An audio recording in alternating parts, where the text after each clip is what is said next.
kagubatan, may isang babaeng pulubi na nagngangalang Lira. Bata pa lamang siya nang maulila sa mga magulang dahil sa isang malaking sunog na tumupok sa kanilang bahay. Mula noon, ang tanging kasama niya ay ang gutom, lamig at awa ng mga taong dumaraan. Araw-araw, naglalakad siya sa palengke. Bitbit ang lumang bayong na puno ng mga sirang bagay na pinupulot niya sa daan. Ang buhok niyang mahaba ay gusot at puno ng alikabok, at ang mga mata niya ay tila ba laging pagod sa paghahanap ng kahit kaunting pag-asa. Lira, lumayo ka nga riyan! Nakakasira ka ng paningin sa mga mamimili ko! Sigaw ng tindera ng prutas isang umaga. Napayuko lang si Lira at dahan-dahang lumayo. Sanay na siya sa mga salitang masakit, sa mga matang mapanghusga. Ngunit sa kabila ng lahat, may kabaitan pa rin siyang nananatili sa puso. Kapag may sobrang tinapay o prutas, ibinibigay niya sa mga batang pulubi rin na gaya niya. Isang dapit hapon, habang naglalakad siya pauwi sa kanyang maliit na kubong yari sa lumang trapal at sanga ng kahoy, narinig niya ang malakas na kulog mula sa bundok. May paparating na bagyo. Ngunit bago siya tuluyang makauwi, may napansin siyang kakaibang liwanag sa gubat. Hindi iyon parang karaniwang kidlat, ito ay kulay ginto, kumikislap at tila may humuhuni na malamyos na musika. Hindi siya mapakali. Sa kabila ng takot, naisip niyang sumilip. Maingat siyang naglakad sa makakapal na damo hanggang marating niya ang pinagmumulan ng liwanag. Doon, sa gitna ng mga punong nara at akasya, ay may isang babaeng nakaputing damit, kumikislap ang balat na parang ginto at may mga bulaklak sa buhok. Ang mga mata nito ay kumikislap na tila may bituin sa loob. Napahinto si Lira. "Sino po kayo?" Mahina niyang tanong. Ngumiti ang babae. "Ako si Diwata Alonsina, tagapangalaga ng kayamanan ng kagubatan. Ikaw, Lira, ay aking minamasdan sa mahabang panahon. Sa kabila ng hirap, hindi mo kailanman tinalikuran ang kabutihan." Nanlaki ang mga mata ni Lira. "Ako po? Isang pulubi lang po ako. Wala akong nagawang maganda." Umihip ang malamig na hangin at sumayaw ang liwanag sa paligid nila. "Ang kabutihan, anak, ay hindi nasusukat sa kayamanan o sa ganda ng damit. Nasusukat ito sa puso dahil ikaw ay marunong magbigay kahit wala ka. Ikaw ay karapat-dapat bigyan ng gantimpala." Lumapit ang diwata at inilabas mula sa hangin ang isang kristal na kulay bughaw, kumikislap na parang naglalaman ng dagat. Ito ay butil ng diwata. "Sa oras na iyong ipahayag ang isang dalisay na hangarin, ito'y tutugon. Ngunit tandaan, Lira, ang kayamanang walang kababaang loob ay sumpa rin." Nanginginig ang kamay ni Lira nang abutin ang kristal. "Hindi ko po alam kung paano ko ito gagamitin." Ngumiti ang diwata. "Darating ang panahon na mararamdaman mo ang tamang sandali. Ngunit mag-ingat, anak, ang puso ng tao ay madaling magbago sa harap ng ginto." Pagkasabi niyon, lumiwanag ang paligid at naglaho ang diwata na parang usok. Naiwan si Lira, nakatingin sa kristal na nakahawak sa kanyang palad malamig, ngunit kumikislap na ang liwanag. Nang gabing yon, habang umuulan sa kanyang kubo, mahigpit niyang niyakap ang kristal. "Kung totoo ka man," bulong niya, sana magkaroon ako ng pagkakataong mabago ang buhay ko." At sa unang pagkakataon matapos ang mahabang panahon, nakatulog siya nang may ngiti sa labi, may halong pag-asa, takot at hiwaga. Kinabukasan, ginising si Lira ng sinag ng araw na tumatagos sa mga butas ng kanyang lumang kubo. Basa pa ang sahig sa ulan kagabi at ramdam niya ang lamig na humahaplos sa kanyang balat. Nang idilat niya ang mga mata, agad niyang napansin ang kristal na bughaw sa tabi niya, kumikislap pa rin kahit natamaan ng liwanag ng araw. Naalala niya ang mga sinabi ng diwata. "Sa oras na iyong ipahayag ang isang dalisay na hangarin, ito'y tutugon." Habang tinititigan niya ang kristal, unti-unting bumalik ang mga alaala ng gutom, ng puot ng mga taong humahamak sa kanya, ng mga gabing giniginaw siya ng walang kasamang kahit kumot. Pumatak ang luha niya. "Kung Kung may isa man akong hiling, mahina niyang sambit. Gusto kong magkaroon ng bagong simula. Hindi para sa sarili ko lang, kundi para makatulong din ako sa iba. Biglang nagliwanag ang buong kubo. Napaatras si Lyra, hawak ang kristal na ngayon ay nagliliyab sa liwanag na parang may apoy ng langit sa loob. Diyos ko, anong nangyayari? Naramdaman niya ang mainit na hangin na umikot sa paligid.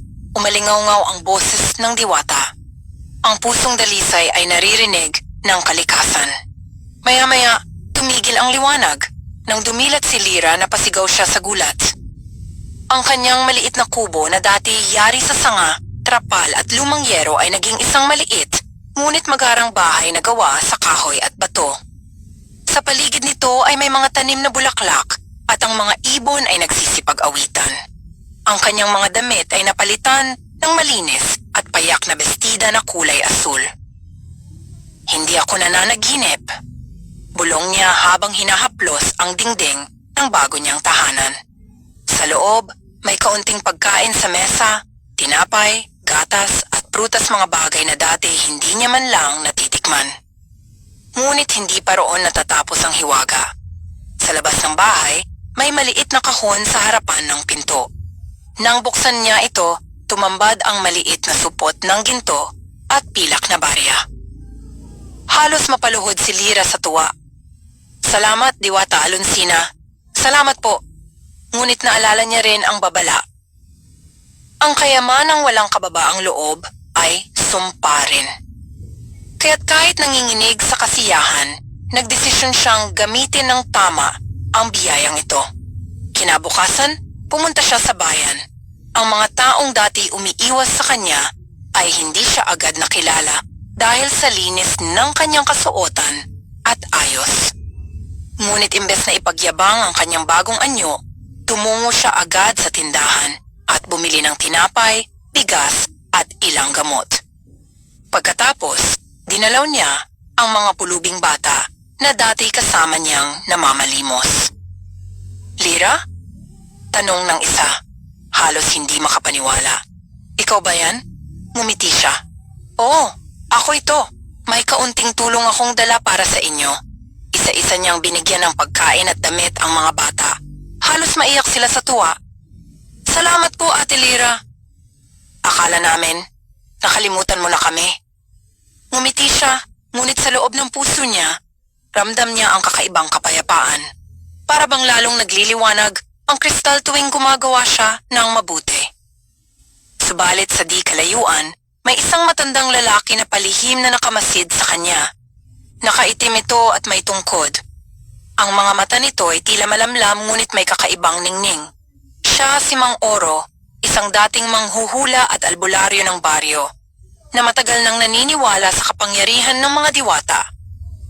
Habang pinagmamasdan niya si Lyra, napabulong siya sa sarili. Ang butil ng diwata, totoo pala, ngunit kailangang mag-ingat ang batang iyon. Dahil sa bawat himala, may kapalit. Hindi alam ni Lyra, ang pagbabagong dulot ng kristal ay simula pa lamang ng isang mas malaking pagsubok, isang pagsubok na huhubog sa kanyang puso, pagkatao at pananampalataya. Makalipas ang ilang araw, patuloy na pinagpala si Lyra. Ang dating maruming babae sa kalsada ay ngayon ay kinikilala ng mga taga-baryo bilang isang mapagkawang-gawang babae. Hindi siya nagmamayabang, bagkus ay tahimik lamang na tumutulong sa mga dukha at ulila. Ang kanyang tahanan, bagaman payak, ay naging kanlungan ng mga nagugutom at walang matuluyan. Maging ang mga batang dati niyang kalaro sa lansangan ay doon na madalas natutulog at kumakain. Ngunit habang lumalaganap ang balita tungkol kay Lyra, dumarami rin ang mga taong nagtatanong kung saan nanggagaling ang kanyang yaman. Isa sa mga pinaka-interesado ay si Mang Oro, ang matandang albularyo. Isang gabi, nang tahimik na ang buong baryo, dinalaw ni Mang Oro si Lyra. Magandang gabi po, bati ni Lyra, bahagyang nagulat nang makita ang matanda sa may pinto. Ano pong maipaglilingkod ko sa inyo? Tahimik muna si Mang Oro bago nagsalita. Lyra, Ania, ako si Oro. Matagal na akong nakatira sa baryong ito. Marami na akong nakita mga sumpa, mga himala at mga biyayang may kapalit. Sabihin mo sa akin, bata, saan nanggaling ang iyong yaman? Napalunok si Lyra. Alam niyang hindi ito karaniwang tanong, ngunit hindi rin siya sanay magsinungaling. Mang Oro, isang diwata ang nagpakita sa akin. Ibinigay niya ang kristal na ito. Kinuha niya mula sa dibdib ang butil ng diwata na kumikislap pa rin sa gitna ng dilim. Nang makita iyon ni Mang Oro, napasinghap siya. Diyos ng kabundukan, bulong niya. Matagal ko nang naririnig ang tungkol diyan. Sinasabing ang sino mang makatanggap niyan ay pinagpala ngunit may kasamang babala. Anong babala po? Tanong ni Lyra, nag-aalalang hinawakan ng kristal. Ang butil ng diwata, paliwanag ng matanda, ay nagbibigay ng kayamanan sa pusong dalisay. Ngunit kung ang pusong iyon ay madadamitan ng kasakiman o pagnanais ng higit pa, unti-unting makukuha ng kristal ang kaluluwa ng nagmamay-ari. Natigilan si Lyra. Hindi ko po yun gagawin, gusto ko lang makatulong. Ngumiti si Mang Oro ngunit bakas sa kanyang mga mata ang pag-aalala. Sana nga anak, dahil maraming nilalang ang gustong makuha ang kapangyarihan niyan, mga taong handang gumawa ng kahit ano kapalit ng ginto. Pagkatapos ng gabing iyon, hindi mapakali si Lyra. Paulit-ulit niyang naiisip ang babala ni Mang Oro. Habang pinagmamasdan niya ang kristal, napansin niyang parang mas maliwanag ito kaysa dati. At may bahagyang init tuwing malapit siya sa mga taong may masamang intensyon. Kinabukasan, habang nasa palengke, may lumapit sa kanya isang lalaking banyaga na magarang manamit. Ikaw ba si Lyra? Tanong nito na may ngiting mapanlinlang. Ako si Don Arturo, negosyante mula sa kabilang bayan. Nabalitaan ko ang iyong kabutihan. Gusto kitang tulungan. O marahil makipagkasundo. Nagkibit balikat si Lyra. Anong klaseng kasunduan po? May lupain sa bundok na puno ng ginto. Kung papayag ka, gusto kong ipasok ka bilang kasosyo. Hati tayo sa lahat ng makukuha roon. Napaisip si Lyra. Pero Don Arturo, hindi po ba dapat ay pag-aari iyon ng kalikasan? At baka masira natin ang kagubatan. Biglang nag-iba ang mukha ni Don Arturo. Sayang naman, malamig nitong sabi. Maraming babaeng kagaya mo ang nangangarap ng ginto ngunit ikaw ayaw mo? Hindi po lahat ng pangarap ay ginto, sagot ni Lyra. Ngumiti ang lalaki, ngunit may masamang kislap sa mata bago siya umalis. Sa di kalayuan, naroon pala si Mang Oro, palihim na nakamasid. Yan na nga ba ang kinatatakutan ko? Bulong niya. Ang kayamanan ni Lyra ay nakatawag ng pansin ng mga ganid. Nang gabing iyon, sa gitna ng tahimik na baryo, nagliwanag muli ang kristal. Ngunit hindi ito tulad ng dati, ang liwanag ngayon ay pula, hindi bughaw. Naramdaman ni Lyra ang kaba sa dibdib, parang may paparating na panganib. Lumabas siya ng bahay at sa di kalayuan, nakita niya sa gilid ng kagubatan ang mga aninong gumagalaw, mga taong may hawak na sulo at itak. At sa pinakagitna nila, nakatayo si Don Arturo, nakangisi. Hanapin ninyo ang kristal, sigaw nito. Ang babaeng iyon ay may kayamanang higit pa sa ginto. Nang marinig iyon, napagtanto ni Lyra na ang babala ni Mang Oro ay nagsisimula ng matupad. Tahimik ang buong baryo nang magsimulang sumalakay ang mga tauhan ni Don Arturo. Dala nila ang mga sulo at itak at ang mga mata nila ay puno ng kasakiman. Ang mga aso ng baryo ay nag-uunahang tumahol at ang malamig na hangin ay tila may dalang babala ng kapahamakan. Si Lyra, na nooy natutulog pa, ay nagising sa malakas na sigaw mula sa labas. Hanapin ninyo siya, ang babaeng may kristal. Agad siyang tumayo at kinuha ang butil ng diwata. Nagniningning ito ng pulang liwanag, tanda ng panganib. Naramdaman niyang mabilis ang tibok ng kanyang puso. Diwata Alonsina man, bulong niya, tulungan mo ako. Biglang umihip ang malakas na hangin. Ang mga ilaw sa labas ay tila pinapatay ng hangin mismo, ngunit hindi doon natakot si Lyra. Natakot siya nang marinig ang mga yabag na papalapit sa kanyang pinto. Basagin niyo, utos ni Don Arturo. Isang malakas na hampas at bumagsak ang pinto ni Lyra. Pumasok ang tatlong lalaki, armado ng itak, ngunit bago pa sila makalapit, nagliwanag ang kristal sa kamay ni Lyra. Ang liwanag ay napakatingkad bughaw, ginto at pilak ang kulay, at sa isang iglap, itinulak nito palayo ang mga lalaki na parang tinamaan ng malakas na hangin. Napahawak sila sa kanilang mga mata. Ano yon? Sigaw ng isa. Ngunit si Don Arturo ay hindi umurong. Ibigay mo sa akin yan, babae. Galit nitong sigaw. Hindi mo alam ang halaga ng hawak mo. Hindi mo rin alam ang bigat ng sumpa nito, balik ni Lyra. Ito ay regalo, hindi pag-aari. Ngunit mabilis si Don Arturo. Inilabas niya ang kanyang baril, isang bagay na hindi pa gaanong karaniwan sa baryo. Itinutok niya ito kay Lyra. Kung ayaw mong ibigay, kukunin ko ng sapilitan. Bago pa siya makaputok, narinig ang isang malakas na boses mula sa likod ng bahay. Tama na yan, Arturo. Si Mang Oro iyon, dala ang kanyang baston at isang bote ng langis na may nakasinding mitya. Hindi mo kailanman mapapakinabangan ang bagay na mula sa diwata. Ang mga kamay na marumi sa kasakiman ay sinusunog ng liwanag. Natawa si Don Arturo. Matanda, huwag kang makialam, sabay putok ng baril, ngunit sa sandaling iyon, kumislap ang kristal. Ang bala ay tumigil sa ere.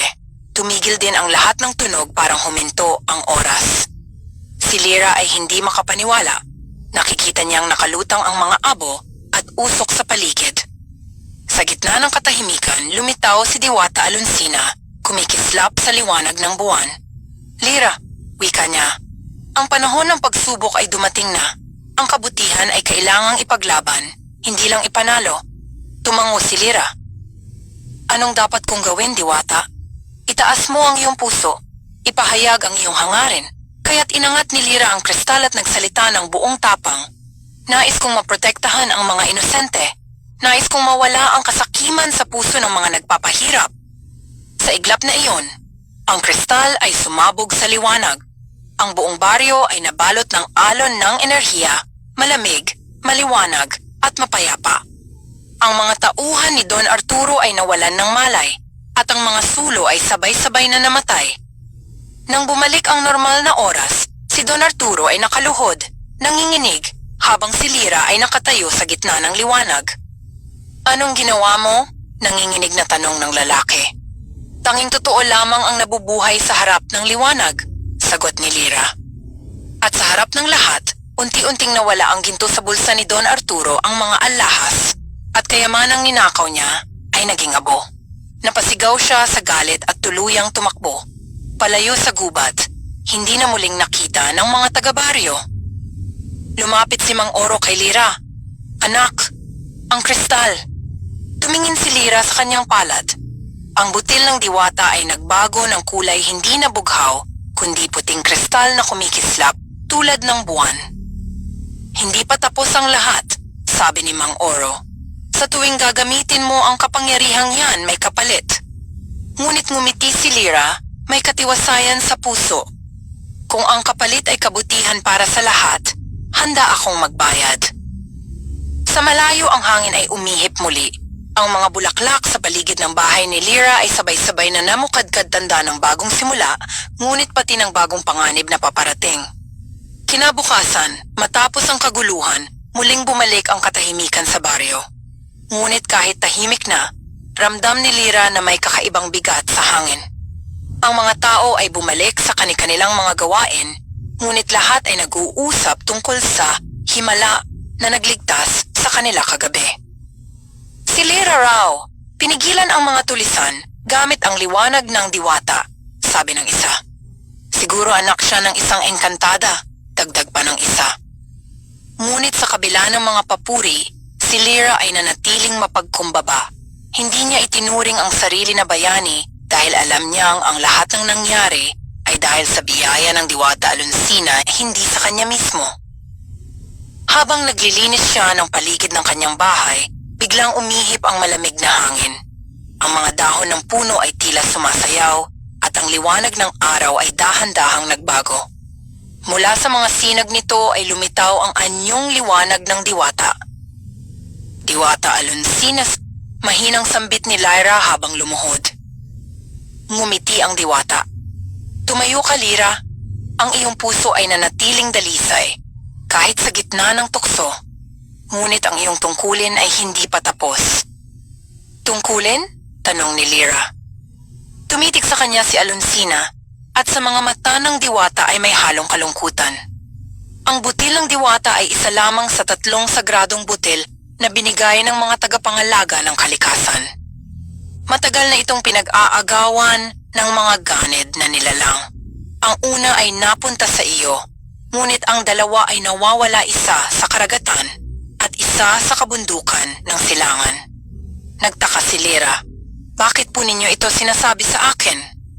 Dahil ikaw, anak, ay napili ng liwanag. Ikaw lamang ang may kakayahang ibalik ang balanse ng mga sagradong butil. Kung mahulog ito sa maling kamay, muling babalik ang kasakiman at kadiliman sa daigdig. Tahimik si Lyra. Alam niyang hindi madaling tanggapin ang ganitong misyon. Isa siyang dating pulubi, walang armas, walang kakayahan, at hindi sanay sa pakikipaglaban. Ngunit naalala niya ang mga taong umaasa sa kanya at ang mga bata na dati niyang pinapakain. Kung hindi siya kikilos, sino pa?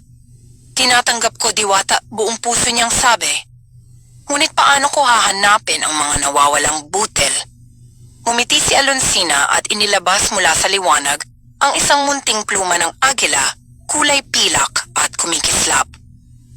Gamitin mo ito bilang gabay. Ang pluma ay magliliwanag kapag malapit ka sa isa sa mga butil. Ngunit mag-ingat dahil hindi ikaw lamang ang naghahanap nito. Biglang lumakas ang hangin. Ang imahe ni Alonsina ay unti-unting naglaho, ngunit bago tuluyang mawala, narinig ni Lyra ang huling salita nito. Huwag mong kalimutan ang kapangyarihan ay dapat laging nakaugnay sa kabutihan. Kapag naligaw ang puso, mawawala rin ang liwanag. Pagkaalis ng Diwata, nanatiling nakahawak si Lyra sa pilak na pluma. Pinagmamasdan niya ito habang naglalaro ang hangin sa paligid. Sa sandaling iyon, alam niyang nagsisimula na ang panibagong kabanata ng kanyang buhay, hindi na bilang isang pulubi, kundi bilang isang tagapangalaga ng mga sagradong butil. Ngunit sa malayo, sa kabilang bayan, isang lihim na grupo ng mga mangangalakal at maharlika ang nagtitipon. Sa gitna nila nakaupo si Don Arturo, buhay pa pala, ngunit may mga pilat na galing sa pagkakatapon sa liwanag ni Lyra. Hahanap ako ng paraan, galit niya ang sabi. Kung ang babaeng iyon ang tagapangalaga ng butil ng Diwata, kukunin ko ang 2 pa at sa akin, walang Diwata ang makakapigil. Maagang nagising si Lyra kinabukasan. Sa unang pagkakataon, hindi para mamalimos o maglinis ng paligid, kundi upang simulan ang isang paglalakbay. Sa kanyang dibdib nakasabit ang butil ng Diwata at sa kanyang bulsa naman ay ang pilak na pluma na ibinigay ni Diwata Alonsina. Tahimik siyang tumayo sa tapat ng kanyang bahay. Ang mga batang dati niyang inaalagaan ay nakatingin sa kanya, nalulungkot at nag-aalala. Aalis ka na po ba, Ate Lyra? Tanong ng batang si Nino na halos 6 na taong gulang pa lang.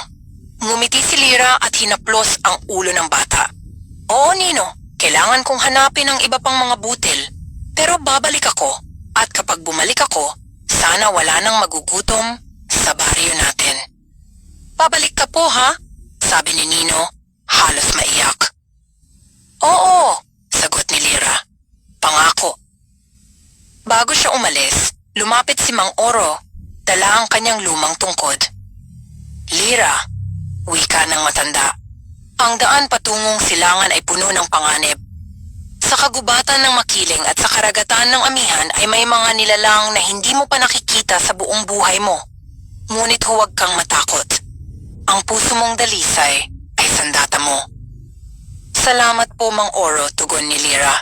Kung hindi dahil sa inyo, baka natakot na ako noon pa. Ito, dalhin mo. Sabi ng matanda sabay abot ng maliit na sisidlan ng langis. Ito ay langis ng tanglaw. Kapag naipit ka sa dilim, sindihan mo ito at magbibigay ito ng liwanag na kayang pawiin ang masasamang anino. Tumango si Lyra at niyakap ang matanda bago tuluyang lumakad patungong silangan kung saan nagsisimula ang masukal na kagubatan. Habang siya'y naglalakad, sinundan siya ng malamig na simoy ng hangin. Ang mga ibon ay tila umaawit ng paalam. Pagkalipas ng ilang oras, narating niya ang gubat ng makiling isang lugar na kilalang pinamumugaran ng mga engkanto, duwende at nilalang na hindi nakikita ng ordinaryong mata. Tahimik ang lahat. Ang lupa ay basang-basa at ang mga punong kahoy ay tila nagmamasid sa kanya. Biglang kumislap ang pilak na pluma, hudyat na malapit siya sa isa sa mga sagradong butil. Malapit na siguro, bulong niya habang hinahaplos ang pendant sa kanyang dibdib. Ngunit bago pa siya makalayo, may narinig siyang kaluskos sa likod. Paglingon niya, isang nilalang na kalahating tao, kalahating ibon, ang lumitaw mula sa ulap ng alikabok. May pakpak itong malaki at ang mga mata nito ay kumikislap ng pula. "Sino ka?" tanong ni Lyra, nanginginig man ay hindi umatras. "Ikaw ang hinahanap namin," sagot ng nilalang na may tinig na paos. "Ang tagapagdala ng butil ng diwata. Ibigay mo sa amin ang iyong dala at hindi ka naming sasaktan." "Hindi ko ito pag-aari," matapang na sagot ni Lyra. "Ito'y ipinagkatiwala sa akin para sa kabutihan." "Ang kabutihan ay kahinaan," sigaw ng nilalang. "Ang butil ay nararapat sa mga makapangyarihan." Agad nitong iwinasiwas ang mga kuko, mabilis at matalas.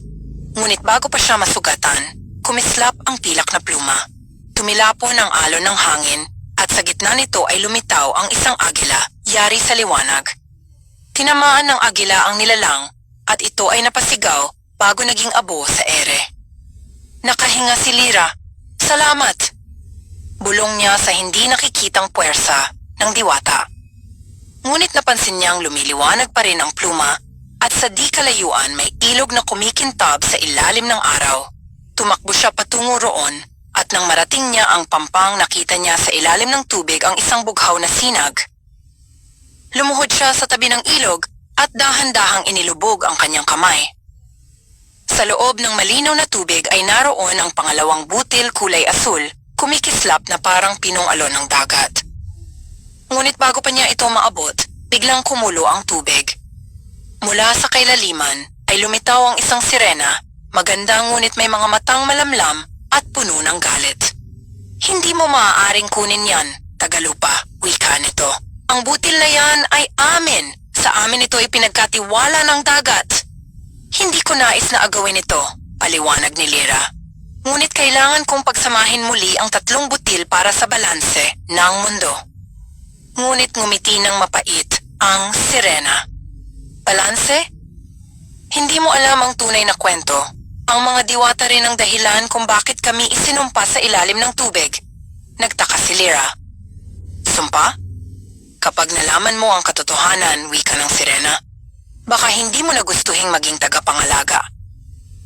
At bago pa siya makasagot, hinila ng sirena si Lyra sa ilalim ng tubig. Ang kanyang sigaw ay nalunod sa alon at ang butil ng diwata sa kanyang dibdib ay nagliliwanag sa bughaw na apoy. Nagising si Lyra sa ilalim ng malamlam na liwanag ng dagat. Ang paligid ay bughaw at berde, may mga korales na kumikislap at mga isdang lumilipad-lipad na parang mga bituin. Ngunit sa kabila ng ganda, ramdam niya ang lamig at bigat ng paligid. Tila bawat hinga ay may kasamang pangamba. Sa tapat niya nakatayo ang sirena na may mahaba at kumikislap na buhok. Ang mga mata nito ay kulay pilak at ang buntot ay tila gawa sa liwanag ng buwan. Ngunit sa kabila ng kagandahan may nakatagong lungkot at galit sa kanyang tinig. "Ano ang pangalan mo?" tanong ni Lyra habang sinusubukang huminga sa ilalim ng tubig, nakapagtataka dahil hindi siya nauubusan ng hangin. "Ako si Miriana, anak ni Amira, tagapangalaga ng butil ng karagatan," tugon ng sirena. "Ngunit ngayon, ako na lamang ang natira sa aming lahi." "Anong nangyari sa inyo?" tanong ni Lyra habang pinagmamasdan ang paligid. Ang mga sirena sa paligid ay parang mga anino, tila mga espiritong nakakulong sa hangin ng dagat. Matagal ng panahon, sabi ni Miriana, nang ang mga diwata at mga tagapangalaga ay nagkasundo upang hatiin ang kapangyarihan ng kalikasan sa 3 bahagi, lupa, hangin at dagat. Bawat isa ay binigyan ng sagradong butil para panatilihin ang balanse. Ngunit nagkaroon ng alitan. Alitan? Tanong ni Lyra. Tumango ang sirena. Ang mga diwata ng lupa, ang uri ni Alonsina, ay naniwala na sila lamang ang dapat mamuno sa lahat, kaya't ginamit nila ang kapangyarihan ng mga butil upang itali kami sa kailaliman ng dagat. Isinumpa kami na manatili rito magpakailanman, hindi makalakad sa lupa at hindi makalanghap ng sariwang hangin. Natigilan si Lyra. Hindi iyon ang sinabi ni Diwata Alonsina. Ngumiti ng mapait si Miriana. Siyempre, hindi nila kailanman aaminin. Ang bawat tagapangalaga ay may kanya-kanyang bersyon ng katotohanan. At ngayon, ikaw, Lyra, ay pinili nilang maging kasangkapan sa pagbabalik ng kanilang kapangyarihan. Ngunit umiling si Lyra. Hindi ko layuning maghari. Nais ko lamang ibalik ang balanse, hindi ang kapangyarihan. Napatingin sa kanya ang sirena, tila sinusuri ang kanyang puso. Pagkatapos ng ilang sandali, ngumiti ito. Kung gayon patunayan mo, kuhanin mo ang butil ngunit sa pamamagitan ng puso, hindi ng lakas.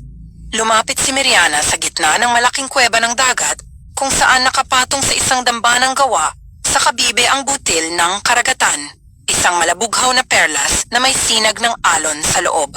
Ngunit bago ito maabot ni Lyra, umalingaw-ngaw ang dagat, nagdilim ang paligid at ang tubig ay nagsimulang umikot sa malakas na alon.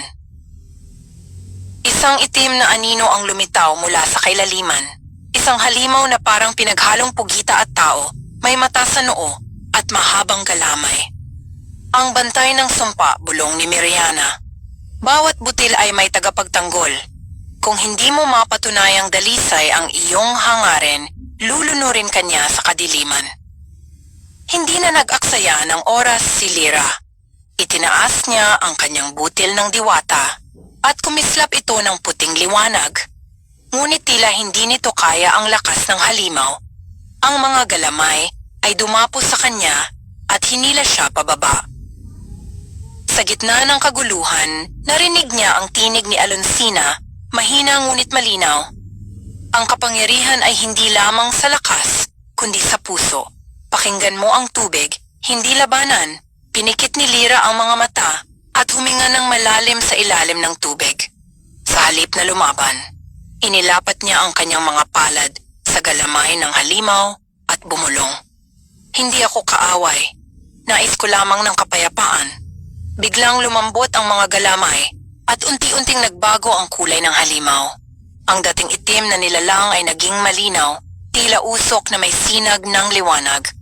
At sa gitna nito, narinig ni Lyra ang mahinang tinig.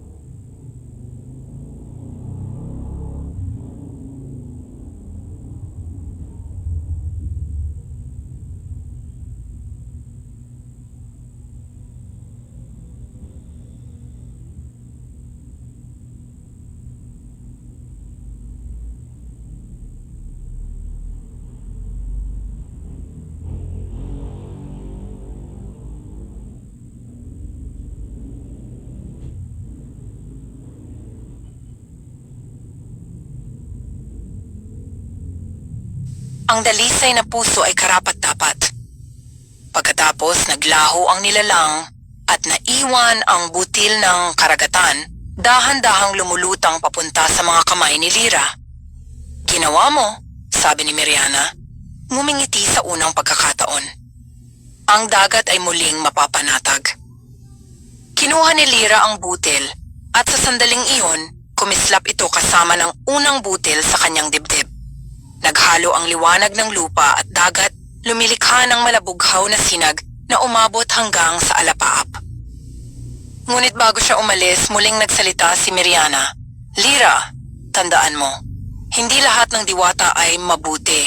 Sa oras na matagpuan mo ang huling butil, mag-ingat ka sa mga nilalang na mag-aangking kakampi mo. Tumango si Lyra, may halong kaba at tapang. Salamat, Miriana. Pangako hindi ko hahayaang masayang ang sakripisyo ninyo. At sa huling pagkakataon, ngumiti ang sirena. Dalhin mo ang awa ng dagat, tagapangalaga. Sumabog ang liwanag at nang imulat ni Lyra ang kanyang mga mata, nasa dalampasigan na siya basa, pagod, ngunit may hawak ng 2 sagradong butil. Ngunit sa malayo, sa ibabaw ng isang bangka, nakamasid si Don Arturo, hawak ang kanyang teleskopyo at ngisi sa labi. 2 na siyang hawak, pulong niya. Isa na lang at lalapit na sa akin ang tunay na kapangyarihan. Ang unang sinag ng araw ay sumilay sa tuktok ng bundok ng Silangan, isang lugar na balot ng ulap at alamat. Ayon sa matatanda, doon naninirahan ang mga diwata ng hangin, mga nilalang na hindi pa nakikita ng kahit sinong mortal sa daan-daang taon. Ngunit para kay Lyra, iyon na lamang ang natitirang pag-asa upang makumpleto ang 3 sagradong butil.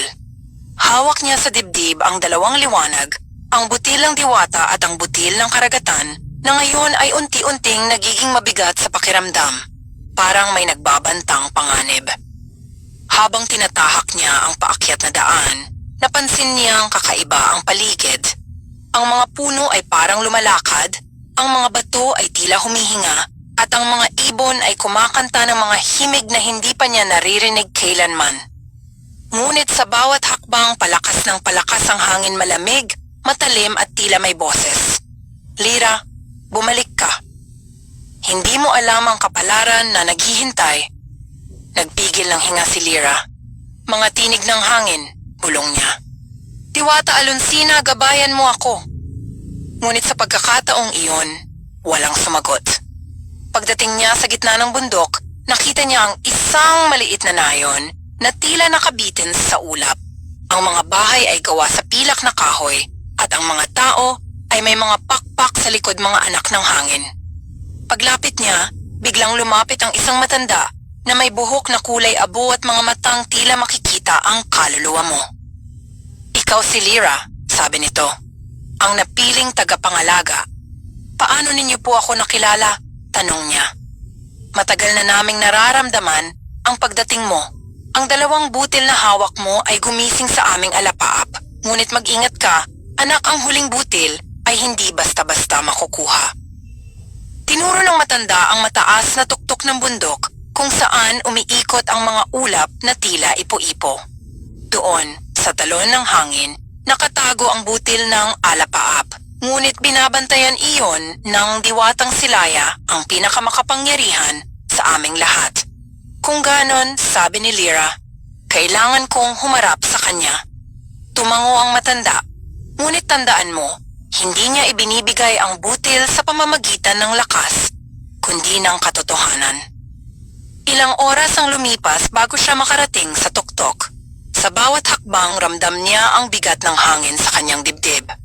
Ang mga bato ay dumudulas at ang paligid ay umiikot na parang umiiyak na bagyo. Hanggang sa isang sandali, isang malakas na kidlat ang tumama sa lupa at sa gitna ng liwanag, lumitaw ang diwata Silaya, may mahabang buhok na gawa sa ulap at mga mata na parang langit bago magdilim. Tagapangalaga ng diwata, wika ni Silaya, ano ang dahilan ng iyong pag-akyat? Upang makumpleto ang 3 butil, tugon ni Lyra, tuwid ang tinig. Nais kong ibalik ang balanse sa kalikasan. Ngunit ngumiti lamang ang diwata, isang ngiting may halong lungkot. Balanse? Alam mo ba kung anong halaga niyan, Lyra? Alam mo ba kung anong kapalit ng kapayapaan? Hindi siya nakasagot. Ang unang diwata, si Alonsina, ay ginamit ang unang butil upang supilin ang kadiliman, ngunit sa paggawa nito, pinatay niya ang kalahati ng sangkatauhan sa isang malawak na tagtuyot. Natigilan si Lyra. Hindi iyon ang sinabi niya. Hindi lahat ng diwata ay tapat, sagot ni Silaya. Ang totoo, ang 3 butil ay hindi ginawa upang pag-isahin, kundi upang paghiwalayin, upang hindi na muling magamit ang kabuuang kapangyarihan na minsang nagpabagsak sa mga Diyos. Bumigat ang dibdib ni Lyra. Kung ganon, sabi niya, ano ang dapat kong gawin? Pumili ka, sagot ni Silaya habang iniaabot ang kanyang kamay. Sa kanyang palad ay isang maliit na liwanag ang butil ng alapaap. Kunin mo ito at ikaw ang magiging bagong diyosa ng kalikasan. Ngunit kapag pinagsama mo ang tatlong butil, ikaw ang magiging sentro ng lahat, ang huling tagapagpasiya ng buhay at kamatayan. Tahimik si Lyra. Sa kanyang isip, bumalik ang lahat ng kanyang pinagdaanan, ang kanyang gutom, ang kabutihan ng mga taong tumulong sa kanya, ang sakripisyo ni Meriana at ang kababaang loob na itinuro ni Alonsina. Hindi niya gustong maging diyosa, gusto lamang niyang magkaroon ng kapayapaan. Hindi ko ito kukunin para sa kapangyarihan, sabi ni Lyra. Kukunin ko ito para sa kalikasan, ngumiti si Silaya. Kung ganon, patunayan mo. Biglang nagdilim ang paligid. Ang hangin ay nag-ikot ng napakalakas at ang mga ulap ay nagmistulang halimaw, may mga mata, may mga tinig na sumisigaw sa kanya. Ikaw ay sinungaling, pulubi, hindi karapat-dapat. Ngunit sa gitna ng unos, ipinikit ni Lyra ang kanyang mga mata at bumulong. Hindi ako diyosa, ako ay tao lamang. Ngunit kahit tao, marunong magmahal. At sa kanyang luha, sumiklab ang liwanag. Ang mga ulap ay naglaho at sa kanyang mga kamay, dahan-dahang bumaba ang butil ng alapaap, kumikislap sa malambot na sinag ng umaga. Tumango si Silaya.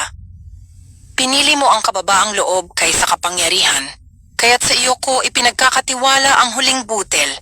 Ngunit bago tuluyang mawala, idinagdag ng diwata. Ngunit mag-ingat, Lyra. Sa oras na magtagpo ang tatlong liwanag, gigising din ang anino ng nakaraan.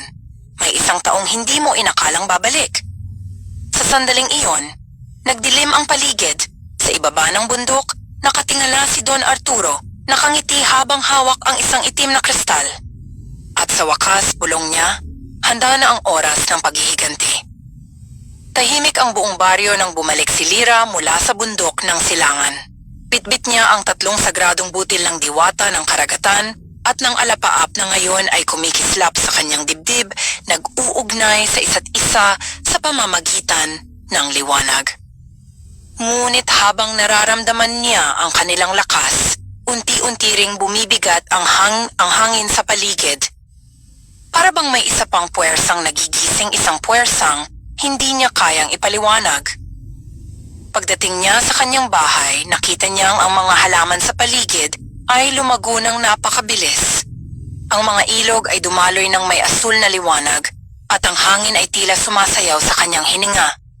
Ang kapangyarihan ng tatlong butil, pulong niya. Pinagsama ko sila. Ngunit bakit parang may kulang? At doon, sa gitna ng liwanag, narinig niyang muli ang boses ni Diwata Alonsina mahina, halos parang pabulong na hangin. Lyra, ang liwanag ay hindi buo kung walang anino. Anino? Tanong niya naguguluhan. Ngunit bago pa siya makasagot, yumanig ang lupa. Ang langit ay biglang nagdilim at sa dulo ng pampang isang malakas na alon ang bumangga sa baybayin. Mula sa alon may tumindig isang aninong nakabalot sa itim na usok. At sa gitna nito, lumitaw ang isang pamilyar na tinig. Matagal tayong hindi nagkita, Lyra. Si Don Arturo. Ngayon ay hindi na siya mukhang tao. Ang dating maharlikang mayabang ay napalitan ng isang nilalang na ang balat ay kulay abo. Ang mga mata ay itim na parang alkitran at sa kanyang dibdib ay nakakintal ang itim na kristal na kumikislap na parang buhay. Don Arturo, halos pabulong na sabi ni Lyra. Akala ko ay patay ka na. Ngumiti siya, isang ngiting puno ng galit. Hindi ako mamamatay hanggat may mga Diyos na nagtatago ng kapangyarihan sa mga tulad ko. Nakita mo na, hindi ba? Ang tatlong butil ay kayang magpabago ng daigdig. Pero hindi mo alam may ikaapat. Ikaapat? Gulat na tanong ni Lyra. Tinaas ni Don Arturo ang kanyang kamay at mula sa lupa ay sumirit ang itim na liwanag. Oo, Lyra, ang butil ng anino ang nawawalang bahagi ng kapangyarihan habang ang tatlo ay nilikha upang panatilihin ang balanse, ang ikaapat ay ginawa upang sirain ito. Nanginginig si Lyra. Walang sinabi si Alonsina tungkol dyan. Tama ka, sagot niya. Dahil ayaw niyang malaman mo na siya mismo ang lumikhang muli ng kadiliman. Ginamit niya ito para burahin ang mga mortal na tumutol sa kanila. At ngayon, sa tulong ng butil ng anino, maibabalik ko ang lahat ng iyon ngunit sa ilalim ng aking utos. Itinaas ni Don Arturo ang kanyang kamay at ang lupa ay nagbitak. Mula rito lumabas ang mga nilalang na tila gawa sa usok at apoy, mga anino ng mga mandirigmang matagal ng pumanaw. Ang mga mata nila ay pulang liwanag na parang apoy ng impyerno. Ngayon, Lyra, sigaw ni Don Arturo, tingnan natin kung hanggang saan kayang dalhin ng kabutihan mo ang mundong ito. Isang malakas na liwanag ang bumalot kay Lyra. Ang tatlong butil sa kanyang dibdib ay kumislap ng sabay-sabay, lumilikha ng bilog ng enerhiya na pumigil sa mga nilalang ng kadiliman. Ngunit alam niyang hindi iyon magtatagal. Tinawag niya ang hangin ni Silaya, ang alon ni Miriana, at ang lupa ni Alonsina at sa kanyang paligid, nagbanggaan ang mga puwersa ng kalikasan at kadiliman. Ang dagat ay umakyat sa langit, ang ulap ay bumaba sa lupa, at ang apoy ng mga anino ay sumiklab sa hangin. Sa gitna ng labanan, nagkatitigan silang muli ni Don Arturo. Hindi mo ako mauunawaan, sabi ng lalaki. Naging pulubi rin ako sa harap ng mga Diyos na tulad mo. Ginamit nila ako, niloko at iniwan. Kaya't ngayon, ako naman, hindi mo kailangang sirain ang mundo para gumanti, sigaw ni Lyra. Kung ako man ay pinili, hindi ito para mamuno kundi para magtama ng mali. Tumawa si Don Arturo at ang tunog ng tawa niya ay parang kulog na may halong luha. Tama at mali? Wala niyan sa mundong ito, Lyra. Tanging kapangyarihan lang ang nagtatakda ng lahat. Lumapit siya at biglang nagliwanag ang kanyang dibdib. Ang butil ng anino ay kumapit sa tatlong butil ni Lyra at sa isang iglap, nagsanib ang lahat ng liwanag at dilim. Ang lupa ay yumanig, ang kalangitan ay nahati at ang buong mundo ay tila huminto sa paghinga. Sa gitna ng puting liwanag, nakita ni Lyra ang dalawang larawan. Isa kung saan siya ang nagiging diyosa ng liwanag mapayapa, ngunit malamig, at isa kung saan pinapayagan niyang maghari si Don Arturo Madugo, ngunit totoo. Ngunit naalala niya ang lahat ng itinuro sa kanya. Ang awa ni Miriana, ang karunungan ni Silaya, at ang kabaitan ni Alonsina. At doon niya naintindihan, hindi kailangang magtagumpay ang liwanag o dilim. Dapat silang magkasama upang mabuhay ang mundo. Itinaas niya ang kanyang kamay at sa unang pagkakataon, hinawakan niya si Don Arturo hindi bilang kaaway, kundi bilang kapwa-tao. Arturo, mahinahon niyang sabi, tayo ang dapat magtama ng pagkakamali ng mga diwata. Hindi ko gusto ang kapangyarihan, pero kung gusto mong baguhin ang mundo, gawin natin ito ng magkasama. Nagulat ang lalaki. Sa unang pagkakataon may luha sa kanyang mata. Ngunit bago pa siya makasagot, biglang sumabog ang liwanag. Ang apat na butil ay naglaho sa ere at ang lahat ay nilamon ng katahimikan. Tahimik ang mundo. Walang hangin, walang alon, walang liwanag, tanging isang malawak na kawalan. Si Lyra ay nakatayo sa gitna ng isang puting kalawakan habang sa tapat niya ay si Don Arturo, nakaluhod at humihingal. Ang mga apat na butil ng diwata ng karagatan, ng alapaapat ng anino, ay lumulutang sa pagitan nila, umiikot-ikot, tila naghihintay ng pasya. Nasaan tayo? Mahinang tanong ni Lyra. Narinig niya ang sagot ni Don Arturo, mahina ngunit puno ng sakit. Sa pagitan ng liwanag at dilim, sa lugar kung saan nagtatagpo ang mga kaluluwa ng mundong ito. Tumingin siya kay Lyra, ang dating galit sa kanyang mga mata ay napalitan ng pagod at pagsisisi. Hindi ko sinasadya ang lahat ng ito. Gusto ko lang sana ng hustisya. Ngumiti si Lyra, mapait ngunit tapat. Alam ko, pero ang hustisya, Arturo, ay hindi nakukuha sa pagkawasak. Kailangan itong itayo kahit mula sa abo. Habang nagsasalita siya, nagsimulang magliwanag ang paligid. Ang mga butil ay naglapit-lapit at unti-unting nag-isa ang kanilang liwanag. Sa sandaling iyon, naramdaman ni Lyra ang lahat ng bigat at sakit ng mundo. Ang gutom ng mahihirap, ang kasakiman ng mga makapangyarihan at ang pag-iyak ng kalikasan. Ngunit naramdaman din niya ang pag-asa, ang kabaitan ng mga taong marunong magbigay kahit wala, ang pag-ibig ng mga magulang, ang tapang ng mga bata, at ang pagnanais ng lahat na mabuhay ng payapa. Kung ito ang kapangyarihang ibinigay sa akin, bulong ni Lyra, gamitin ko ito hindi upang mamuno, kundi upang magpagaling. Inilagay niya ang kanyang kamay sa gitna ng liwanag. Si Don Arturo, na ngayon ay tumutulo ang luha, ay lumapit at inilagay din ang kanyang kamay. At sa sandaling nagsanib ang kanilang mga palad, ang apat na butil ay nagliwanag ng sabay-sabay. Isang liwanag na mas maliwanag pa sa araw, ngunit hindi masakit sa mata. Muling sumigaw ang hangin, sumayaw ang tubig, at ang lupa ay gumising mula sa pagkakatulog. Ang mga bundok ay nagbalik sa anyo, ang mga halaman ay tumubo. Ang mangko at ang mga ulap ay nagbigay ng ulan. Nabuo muli ang mundo, ngunit ngayon, mas payapa, mas tahimik, mas buo. Pagmulat ni Lyra, nasa pampang siya ng kanilang baryo. Ang araw ay sumisikat, ang mga bata ay naglalaro, at ang mga ilog ay muling dumadaloy. Ngunit wala na ang mga butil sa kanyang dibdib, na wala silang parang usok. Natapos na ang kanilang tungkulin, sabi ng pamilyar na tinig sa hangin. Lumingon siya, at sa liwanag ng araw, lumitaw si Diwata Alonsina, ngumingiti ngunit may luha sa mata. Ang mundo ay muling nabalanse, Lyra, at ikaw ang naging tulay ng liwanag at dilim. Ngunit ano ang nangyari kay Don Arturo? Tanong ni Lyra. Ang kanyang kaluluwa ay nagpahinga na, tugon ng Diwata. Sa huling sandali, pinili niyang isakripisyo ang sarili upang hindi masira ang sanlibutan. Siya ngayon ay bahagi ng hangin malaya, payapa. Napayuko si Lyra. Sana'y nakamit niya ang kapatawaran. Ngumiti si Alonsina. Nakamit niya iyon sa tulong mo. At bago siya tuluyang mawala, iniabot ng Diwata ang isang maliit na bulaklak na kumikislap. Ito ang huling alaala ng mga butil.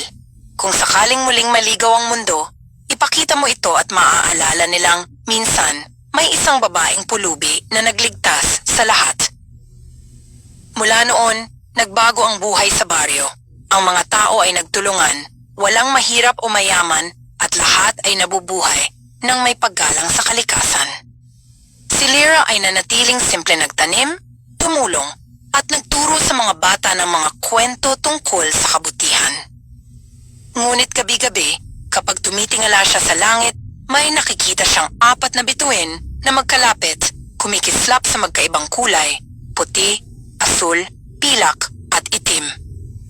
At bawat kislap, alam niyang iyon ang apat na butil at kasama nila si Don Arturo, si Miriana, si Celaya, at si Alonsina nagbabantay sa mundo mula sa itaas. Ang liwanag at dilim, bulong ni Lyra, ay hindi kailanman magkaaway. Sila ang dalawang pakpak na bumubuo sa iisang langit. At sa pagsikat ng araw, ngumiti siya. Ang hangin ay humaplos sa kanyang mukha, dala ang bulong ng mga diwata at ng isang lalaking minsan ay naging anino. Isang bagong umaga ang dumating.